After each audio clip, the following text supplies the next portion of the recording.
मूल आधार याद रखो कृषि है। कृषि आज भी कृषि के नाते ही हमारा देश उन्नति की दिशा में आगे बढ़ रहा है। आपको याद होगा भारत की स्वतंत्रता के पश्चात कई वर्षों तक हम विदेशी अन्न पर पड़ते रहे। हम कनेरा में जब जाकर देखे कि जिस गेहूं का आग उस वक्त निकाल लिया जाता है, उस गेहूं को वहां फेंक दिया जाता है या सुअरों को डाल दिया जाता है, वही लाल रंग का गेहूं भारत में आता है दक्षिणा में दान में। कनेरा सरकार दान में देती रही और भारत सरकार 2 रुपए किलो बेचती रही। आप लोगों को याद होगा, याद है? लाल रंग का गेहूं जिसको पीसते थे उसका आटा मिलता नहीं था, उसमें सब नहीं रह गया था, वो खाते रहे। वही देश है। और उस समय हमारी आबादी जब भारत स्वतंत्र हुआ था तो 35 करोड़ की थी या 33 करोड़ की। सारी आबादी 40 करोड़ थी, उसमें 7 करोड़ पाकिस्तान बन गया था, 33 करोड़ हिंदुस्तान था। 33 करोड़ को खाने के लिए अन्न नहीं था। आज उसी कृषि के प्रभाव में आप देखिए 1 अरब की आबादी है, लेकिन सरकार की गलती से भले भूखे हुए जनता, लेकिन अन्न के भाव नहीं है भारत में। ये तो दुष्परिणाम है कुव्यवस्था का। भारत में सुव्यवस्थित शासक नहीं है, इसलिए कोई भूखा मरे तो बात अलग है। यहां पर अभी अभी एक बयान आया था किसी का कि 60,000 टन गेहूं हर साल कुएं खा जाते हैं। यहां से जाइए, हम जब देखते हैं पंजाब में घूमते हैं तो ऐसे खुले मैदान में गेहूं के लाख पड़े हुए हैं, काले रंग का उस पर पॉलिथीन डाल दिया गया है। वर्षा आ रही है, आफत आ रही है, लेकिन उसमें कौन संभाल करता है? उसका स्टोर उसके लिए नहीं है, उत्पादन इतना है। और इस समय 1 अरब की आबादी भोजन कर रही है, तभी हमारे पास सरपंच होता है। ये किसी प्रधान देश है। लेकिन याद रखो, थोड़े दिनों के पश्चात जब यहां पशु नहीं रह जाएंगे तो जो गति रशिया की हुई, पहले शुरू में ट्रैक्टर के द्वारा फर्टी लाइया डाल करके वहां खुद गेहूं का उत्पादन हुआ, लेकिन उसके बाद में सारा देश बंजर हो गया। आज अपने खाने के लिए अन्न उत्पन्न करने में असमर्थ है। वही स्थिति इस देश की हो जाएगी यदि पशु नहीं रहे तो। और पशुओं की हत्या लाखों की तादाद में रोज हो रही है। कितने दिन तक आप हो? इसलिए साधु समाज ने चिंतन करके निर्णय किया कि यदि गौ रक्षा हुई तो धर्म रक्षा होगी, यदि धर्म रक्षा हुई तो राष्ट्र रक्षा होगी। इसलिए उस महापुरुष ने हमें नारा दिया राष्ट्र रक्षा, धर्म रक्षा और गौ रक्षा का। अब उनका शरीर पिछले साल छूट गया।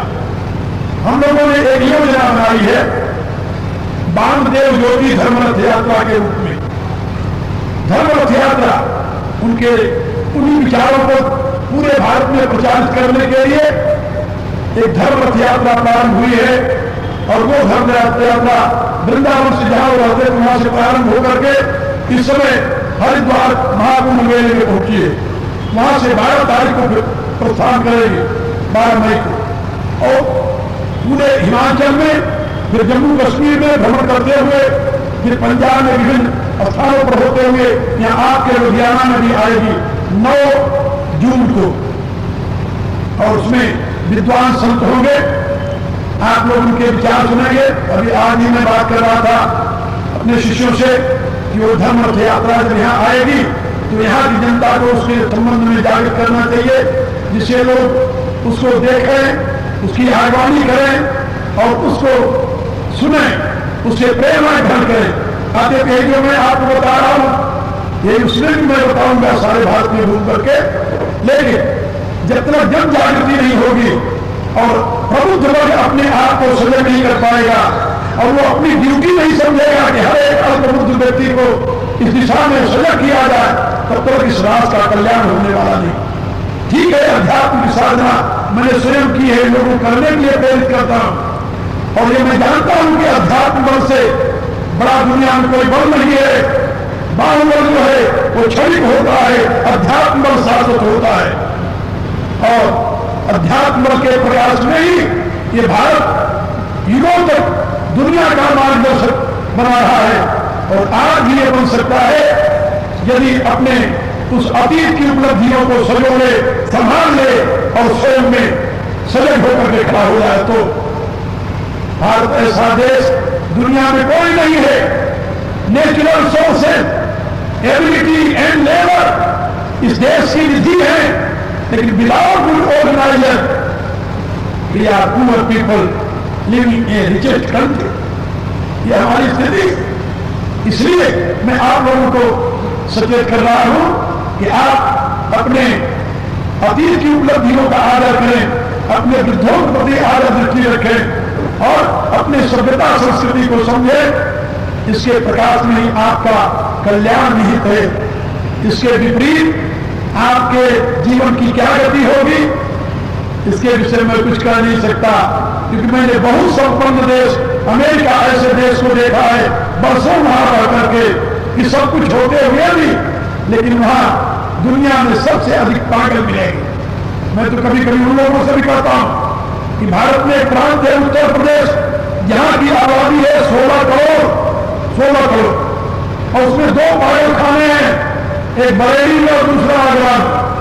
और हमने कहा तुम्हारे अमेरिका में कोई ऐसा गांव नहीं जाए पागल खाना लो। ये पागलपन की वृद्धि यहां क्यों हुई है? इसलिए कि यहां व्यक्ति है अकेला, उसके साथ न परिवार है, न समाज है, न राष्ट्र है। व्यक्ति है और सरकार है। व्यक्ति को पीआई सरकार रक्षा करने की आ जाती है, परिवार कहां से आएगा, समाज कहां से आएगा, राष्ट्र कहां से आएगा। लेकिन भारत की ऐसी स्थिति नहीं है। भारतीय संस्कृति में व्यक्ति है, उसका परिवार है, उसका समाज है, राष्ट्र है, फिर जाकर कहीं सरकार का नंबर आता है। इसलिए आप लोग अपने अतीत की उपलब्धियों को समझें और तदनुसार अपने गौरव को प्रतिष्ठित करते हुए जीवन पथ पर आगे बढ़े। इन्हीं शब्दों के साथ आपका विचार है विश्राम पाता है।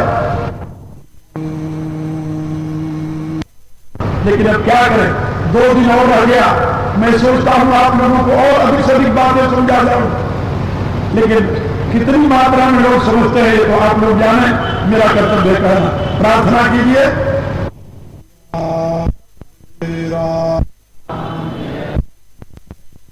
रूप में उपस्थित मेरी प्रिय आत्माओं, करुणा निधान भगवान श्री की करुणा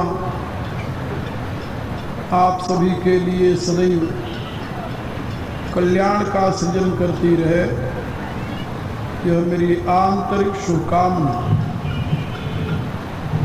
आज मेरे इस ज्ञान सत्र का 8वां दिन है। पहले ये सोचे कि दुनिया नई बनी है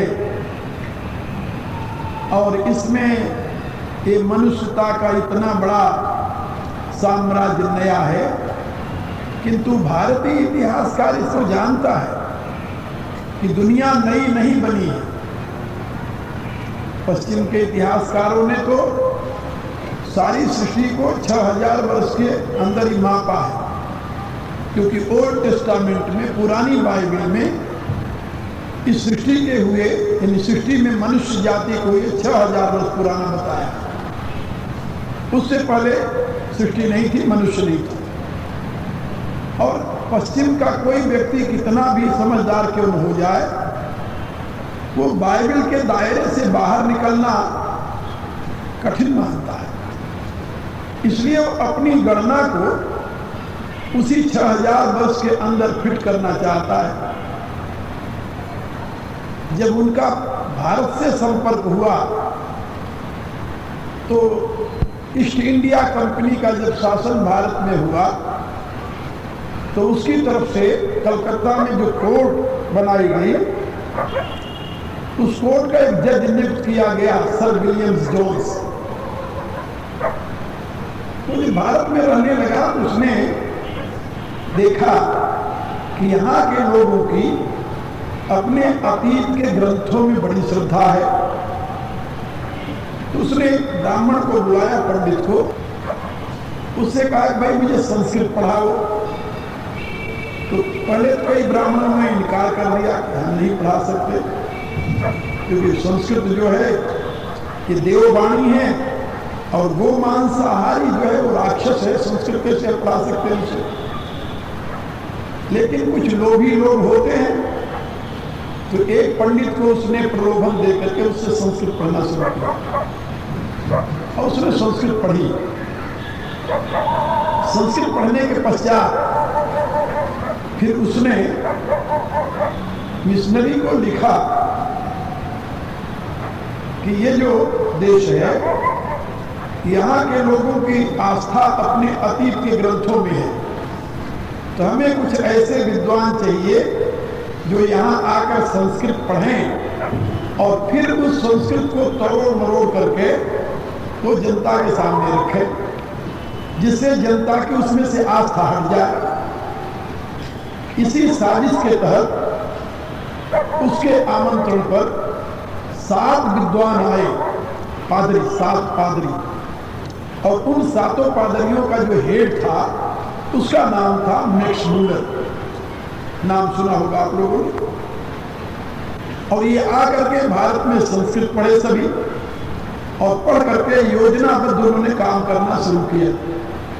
तो सबसे पहले तो हमारे इतिहास को उन्होंने झुठलाया और कहा कि यहाँ पर ये आर्य नाम की जाति 2500 वर्ष पूर्व उत्तर से, साइबेरिया से भारत में आक्रमण करके आई, और यहाँ के जो मूल निवासी थे वो द्रविड़ लोग थे। उनका कल्चर अच्छा था लेकिन वो शक्तिशाली नहीं थे, तो आर्यों ने द्रविड़ों को मार करके उनको जीत लिया और उनको जंगलों में भगा दिया। ये जंगल में रहने वाले वनवासी जो हैं ये आदिवासी हैं, ये मूल निवासी हैं, भारत के द्रविड़ लोग हैं। और ये आर्य जो सभ्य लोग हैं, हिंदू जिसे कहते हैं, ये तो विदेश से यहाँ आए 2500 वर्ष पहले। इसका उन्होंने प्रचार किया खूब, और अपने स्कूलों में, कॉलेजों में जो यहाँ शिक्षा की व्यवस्था की, उसमें यही बातें पढ़ाना शुरू किया। अब भारत के बहुत से पढ़े लिखे लोग इसी की रट लगाते रहते हैं। वेद में, शास्त्र में, महाभारत के इतिहास में, वाल्मीकि रामायण जो उससे भी पहले हुआ है, लाखों वर्ष के अपने इतिहास को वो अस्वीकार करते हैं, और जो उन कॉन्स्पिरेसी जिसे कहते हैं अंग्रेजी में, जो छल के साथ हमारे इतिहास को विकृत करके यहां पर लोगों में विभाजन पैदा करने के लिए जो एक कपटपूर्ण योजनाबद्ध तरीके से हमारे इतिहास को भ्रष्ट किया, उसको प्रमाण मानते हैं लोग। बाद में जब उनका इतिहास पढ़ाया जाने लगा तो आर्य समाज के एक बड़े अच्छे विद्वान, उनका नाम था रामदेव आचार्य, वो पहले तो लाहौर में थे, जब पार्टीशन हुआ तो इधर आ गए हरिद्वार में। उन्होंने भारतवर्ष का इतिहास नामक पुस्तक लिखी 3 खंडों में, बहुत अच्छी पुस्तक लिखी, और वेद से लेकर के अब तक के सारे खोजपूर्ण प्रमाण उन्होंने प्रस्तुत किए। उसमें जितने शिलालेख थे उसको उन्होंने उद्धृत किया, अनेक प्रकार के उदाहरण, ताम्रपत्र जो थे आदि, सबको इकट्ठा करके लिखा भारतवर्ष का इतिहास 3 खंडों में। उसमें उन्होंने अंग्रेजों के उस चाल को प्रकट किया और कहा कि ये दुर्संधिपूर्ण योजनाबद्ध हमारे इतिहास को नष्ट करने की सरकार की चाल है। तो उनको उठा करके जेल में डाल दिया, और आपको जानकर दुख होगा कि वो जेल में ही 6 वर्ष रहकर के वहीं शरीर छोड़े, केवल उस इतिहास को लिखने के नाते कि अंग्रेजों का शासन था, उन्होंने कितना अत्याचार किया है और कितने लोगों का बलिदान हुआ है अपने धर्म, अपनी संस्कृति, अपने इतिहास की रक्षा के लिए। हम आजकल का मानव तो उसको जानता भी नहीं। तो मैं आपको केवल ये बताना चाहता था कि हमारे अतीत के गौरवपूर्ण इतिहास को अंग्रेजों ने दूषित किया, और ये जो कोल भिल किरात हैं इनके विषय में वाल्मीकि रामायण में और महाभारत में, अनुशासन पर्व में और कई स्मृतियों में, पुराणों में भी ये बात लिखी हुई है कि जो क्षत्रिय पतित होते थे, क्षत्रिय जिस राजा की संतान अहंकार में आकर जनता के साथ अन्याय करने लगती थी और जनता उसके विरुद्ध में खड़ी हो जाती थी, तो राजा उसको राज्य से निकाल देता था, राज्य से निकालकर बाहर कर देता था और वो जाकर जंगलों में रह जाते थे। ऐसे महाराजा अनरण्य ने, वाल्मीकि रामायण पढ़िए, उसमें साफ लिखा हुआ है कि महाराजा अनरण्य ने अपने बड़े पुत्र दंडक को अत्याचार करने के नाते देश निकाला दे दिया। वो जाकर के दंडकारण्य बसाया। दंडकारण्य का नाम तो आप लोग भी जानते होंगे, महाराष्ट्र में पड़ता है, दंडक वन जिसे कहते हैं। और ये जो पतित क्षत्रिय थे, इन्हीं की संज्ञा हुई किरात। ये कोल किरात, ये पतित क्षत्रिय हैं। ये पहले कभी समाज के अंग थे, लेकिन जब ये अनाचार करने के नाते निकाल दिए गए समाज से, तो इनको शिक्षा से वंचित कर दिया गया, क्योंकि राजद्रोह के विरोध में इनको निकाला गया था राजाज्ञा से। तो शिक्षा से वंचित हो गए, संस्कारहीन होने के नाते इनकी संज्ञा किरात हो गई।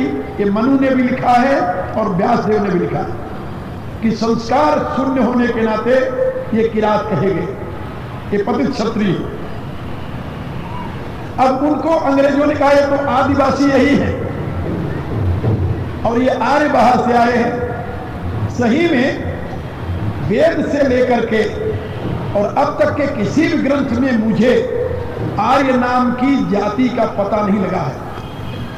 आर्य कोई जाति नहीं थी और न जाति है। आर्य माने होता है श्रेष्ठ।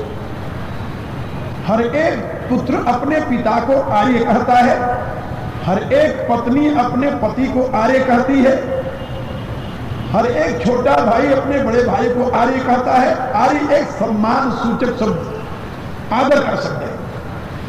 हम वाल्मीकि रामायण में पढ़ते हैं कि जिस समय सीता के उत्तर को सुन करके रावण क्रोध में आ जाता है और अपनी तलवार खींच लेता है सीता को मारने के लिए, तो मंदोदरी आकर उसका हाथ पकड़ लेती है और वो कहती है कि आर्य पुरुष ऐसा उत्कृष्ट कार्य नहीं करते।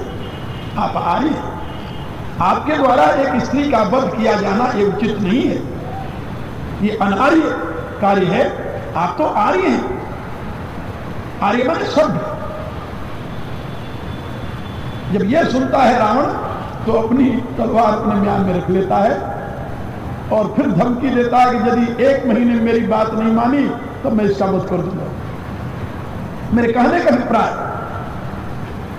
कि आर्य और द्रविड़ ये अंग्रेजों की भाषा की देन है। एक बार मैं केरल में बोल रहा था, ट्रवणकूर में, त्रिवेंद्रम जिसे कहते हैं। वहां बहुत बड़ी संख्या में लोग नित्य प्रति मेरे विचार सुनते थे।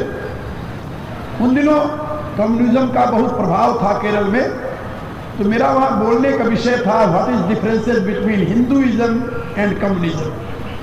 इस विषय पर मैं बोल रहा था। तो एक दिन अपने व्याख्यान मैंने जब लोगों को बताया कि आर्य और द्रविड़, ये द्रविड़ संस्कृत का शब्द है और दोनों की धातु अलग अलग है, अर्थ एक है। ध्रुवगतौ धातु में ईलच प्रत्यय लग करके द्रविड़ शब्द बनता है और रीगतौ धातु में घय प्रत्यय लग करके आर्य शब्द बनता है। दोनों गतौ धातु है, गतिशील धातु है, जिसका अर्थ होता है गत ज्ञान, गत गमन, गत प्राप्त। यानी अपने लक्ष्य को जानो, लक्ष्य की दिशा में आगे बढ़ो और उसे प्राप्त कर लो। ये 3 उसके अर्थ हैं, द्रविड़ शब्द के भी और आर्य शब्द के भी। और हमारे यहाँ इतिहास के ग्रंथों में बताया गया कि ये नर्मदा नदी जो है, नर्मदा नदी के उस पार, विंध्य क्षेत्र के उस पार जो है, इसको द्रविड़ प्रांत कहते हैं, द्रविड़ देश। और नर्मदा नदी के इस पार जो है इसको आर्य प्रदेश कहते हैं। ये आर्य और द्रविड़ ये दाक्षिणात्य और यानी उत्तर के लोग उनकी एक विभाजन रेखा थी। इसलिए हमारे यहाँ ब्राह्मणों में भी ये गौड़ ब्राह्मण और द्रविड़ ब्राह्मण दो प्रकार के ब्राह्मणों की व्याख्या है।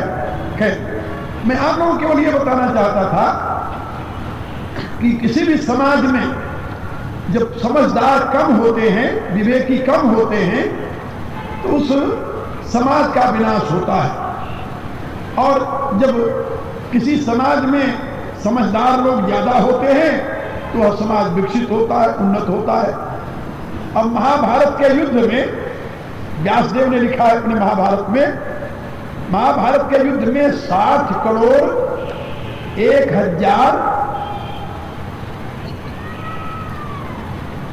60 करोड़, कल्पना कीजिए जरा, महाभारत का जो युद्ध हुआ है उसमें कितने लोग मरे।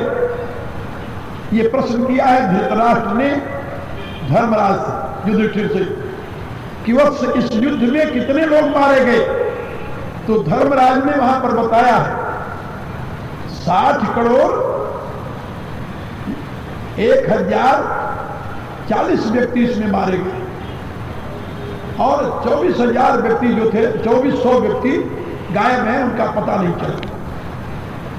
यानी मोटे तौर पर समझ लो 60 करोड़ लोग मारे गए। और उसके बाद में जब भगवान कृष्ण जहां पर अपनी लीला संवरण करते हैं, जहां सोमनाथ का मंदिर है सौराष्ट्र में, तो द्वारकावासी भगवान कृष्ण के बल को पाकर के मदांध हो गए यादव सारे, और उन्होंने सोचा कि मेरे साथ युद्ध करने वाला दुनिया में कोई नहीं, क्योंकि कृष्ण रक्षक है हमारे।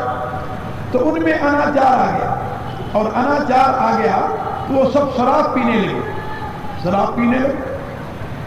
और शराब पीने लगे। तो भगवान ने देखा कि मैं तो अपनी लीला संवरण कर रहा हूं, मेरे जाने के बाद मैं पृथ्वी का भार उतारने आया है तो दूसरा भार बन जाएंगे। तो उनकी ऐसी योजना बनी, संकल्प शक्ति से सबको ले गए वहीं प्रभास क्षेत्र में, और वो यादव आपस में शराब पी करके जब मदांध हो गए तो एक दूसरे को गालियां देने लगे, और गालियां देते देते शस्त्र उठा लिए तो एक दूसरे को मारने लगे, और एक दूसरे को मारकर सब वहीं समाप्त हो गए। वेदव्यास ने लिखा कि 56 कोटि कहते हैं जो जैसे किले होते हैं, ऐसे समझ लो, यानी जिसको आप जिले कहते हैं आजकल। तो ये एक एक कोटि होती थी, कोटि के हिसाब से घेरा होता था जहां के लोग रहते। तो यादवों की 56 कोटियां थी, 56 कोटियां माने 56 जिले थे, ऐसे समझ लो, उनके अधिकार के। और वहां के सब इकट्ठा होकर के कितने लोग उसमें मारे गए मालूम है? महाभारतकार ने लिखा है कि उसमें 5 लाख लोग वहीं एक आपस में ही लड़कर के मर गए, और केवल पुरुष जवान जो लड़ते थे, छोटे बच्चे जो थे वो रह गए, स्त्रियां रह गई, बूढ़े रह गए, ये बच गए। 5 लाख जवान ये आपस में ही लड़कर नहीं मरे। और पश्चात में स्त्रियां अपने अपने पतियों के शव लेकर के उनके साथ मर गई, और कुछ को बचा करके अर्जुन ले आया यहां पर, तो उसने मथुरा में उनको बसा दिया। मेरे कहने का अभिप्राय कि सृष्टि में जब भी कभी मनुष्यों की बहुतायत होती है और उसमें अनाचारी लोग होते हैं तो उनका विनाश होता है, ये नियम है। अब आप लोग अभी से सजग हो जाओ, कौन से रास्ते पर चलना है। विभीषण अपने लंका वासियों को यही समझा रहे हैं कि भाई बुरे रास्ते से हट करके सही रास्ते पर चलो, और रावण के सामने प्रार्थना कर रहे हैं। कल मैंने बताया था, हाथ जोड़ करके प्रार्थना कर रहे हैं कि वो संत किसी को आदेश नहीं देता, आदेश दे ही नहीं सकता। वो जानता है कि आदेश देने का अधिकार तो परमात्मा को है, वह तो केवल पवित्र संदेश देता है परमात्मा का। और वो विनम्रता के साथ विभीषण रावण से कह रहे बार बार पद लागऊं विनय करऊं दशशीष।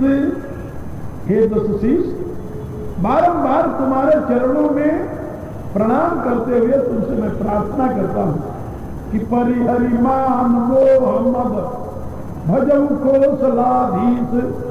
मान, मोह और मद यही तीन हैं जो मनुष्य को दूसरे की सीख नहीं सुनने देते। बुरे कर्मों में तो लगा रहता है, लेकिन जिनमें ये तीन दोष न हो वो दूसरे की अच्छी बात सुन लेता है तो अपना सुधार कर लेता है। तुलसीदास जी ने लिखा कि सत सुधरई सतसंगति पाई पारस परस क्रुधातु सुहाई। 60 लोग जो हैं वो अच्छी संगत पाकर के सुधर जाते हैं, अपने को सुधार लेते हैं, संभाल लेते हैं। लेकिन जो दुष्ट लोग हैं वो कामूरख हृदय न चेत जो गुरु मिलई बिरंची शिव। भगवान शंकर और ब्रह्मा स्वयं गुरु के रूप में आ जाए तो भी मूर्ख को शिक्षा नहीं दे सकते। का फूलई हरई न बेत यद्यपि सुधा बरसई जलद। चाहे बादल अमृत की वर्षा क्यों न करें, बेत नाम का एक पौधा होता है जिसकी छड़ी बनती है, आप लोग देखे होंगे, उसमें न कभी फूल लगता है न फल लगता है। इसी प्रकार के मूर्ख हृदय में चेत नहीं होता। रावण बड़ी आस्था के साथ, रावण बड़ी तन्मयता के साथ विभीषण की बात सुन रहा है। जब तक उन्होंने राम के चरित्र का बयान किया, उसकी महिमा, उनकी महिमा का बयान किया, बड़े प्रेम से सुन रहा है, कोई व्यवधान उपस्थित नहीं किया। लेकिन अंत में जब विभीषण कहते हैं कि देवनाथ प्रभु कहु वे देही भजौ कृपा निधि परम स्नेही शरण गए प्रभु ताहु न त्यागा विश्वद्रोह कृत अगज ही लागा। तो इसके साथ बार बार पद लागूं विनय करूं दशशीष। परिहरिमान मोह मद भजऊ कौशलाधीश। कल मैंने बताया था जब सीता को देने के लिए कहा तो रावण की त्योरी चढ़ गई। तुरंत विभीषण ने आगे निवेदन कर दिया ये मेरी बात नहीं है, मैं सीख नहीं दे रहा। क्या तो फिर का मुनि पुलस्त निज शिष्य संग कही पठई यह बात तुरंत तुम्हें प्रभु सन कही पाए सुअवसर तात। कहा कि ये तो हमारे दादा पुलस्त ऋषि ने अपने शिष्य संदेश भेजा, उसने मेरे शिकार में आपके सामने निवेदन कर दिया अवसर पा करके। आप वृद्धजनों की बात मानिए, मैं तो आपसे छोटा हूं, शायद मेरी बात आपके समझ में नहीं आवे। विभीषण का अभिप्राय है। लेकिन आप जानते हैं वृद्धों का आदर तो सभ्य समाज में, श्रेष्ठ समाज में, आर्य समाज में होता है। आर्य वर्ग, ये समाज में दो प्रकार के लोग होते हैं, आर्य लोग और अनार्य लोग। जाति नहीं होती, एक ही घर में दो पैदा हो सकते हैं, एक भाई आर्य हो सकता है, दूसरा अनार्य हो सकता है। इसमें कोई भेद नहीं है, इसमें कोई अंतर नहीं है। मूल रूप से दोनों में कोई अंतर नहीं, एक ही वंश में दोनों पैदा हो सकते हैं। तो वृद्धों का आदर जहां होता है वो सभ्य लोगों का समाज है, और जहां वृद्धों का अपमान होता है वो असभ्य लोगों का समाज है। आप रामायण में देखिए, अनेकों उदाहरण मिलेंगे आपको। राम और राम के जितने अनुयायी हैं उनके हृदय में वृद्धों के प्रति आदर है। एक उदाहरण मैं आपको दूं। महात्मा भरत राम को बनाने के लिए वन में जा रहे हैं, मनाने के लिए, और यह समाचार राम के प्रिय सखा निषाद को मिला कि भरत चतुरंगनी सेना लेकर के आ रहे हैं। निषाद के मन में शंका हुई कि कहीं भरत राम से युद्ध करने तो नहीं जा रहे हैं सेना लेकर के। वो विचार करने लगा